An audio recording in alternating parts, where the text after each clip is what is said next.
बहुत समय पहले एक बहुत सुंदर चिड़िया थी। उसका नाम था सिंधु का। यह चिड़िया एक बड़ी पहाड़ी के नीचे एक बड़े पेड़ पर रहती थी। उसकी खासियत यह थी कि जैसे ही उसकी बीट जमीन पर गिरती वह सोने की हो जाती।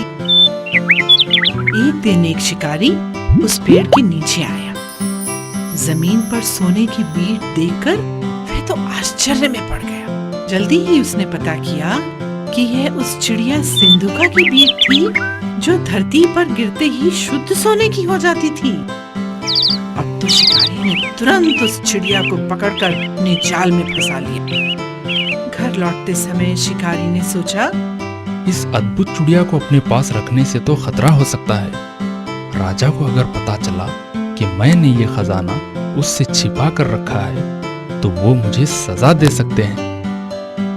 अगले दिन सुबह होते ही शिकारी ने इस अद्भुत चिड़िया को राजा के दरबार में पेश किया और यह भी बताया कि उसकी विशेषता क्या थी। राजा अद्भुत चिड़िया को पाकर बहुत प्रसन्न हुआ। उसने शिकारी को जी भरकर पुरस्कार दिया। राजा का मंत्री जो पास में खड़ा सब कुछ सुन रहा था बोला, राजन, आप इस मूर्ख शिकारी की बातों पर कैसे विश्वास कर सकते हैं? हमारे राज्य में तो किसी ने भी ऐसी चिड़िया को नहीं देखा जो सोने की बीट करती हो। राजा ने सोचा वह तो सचमुच मूर्ख बन गया।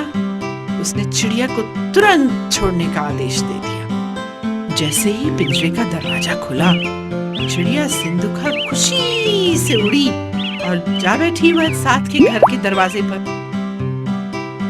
और बच्चों, जब उसने बीट करी तो वह तो सोने की बन गई। अब सिंधुका ने उड़ते उड़ते सोचा, पहले तो मैं मूर्ख थी कि उस शिकारी के जाल में फंस गई। फिर वह शिकारी मूर्ख था जिसने मुझे राजा को दे दिया। और सबसे बड़ा मूर्ख तो वह राजा था जिसने अपने मंत्री की बात सुनकर मुझे छोड़ दिया। कभी कभी बिना जाने परखे काम करने से समझदार इंसान भी मूर्ख बन जाता है।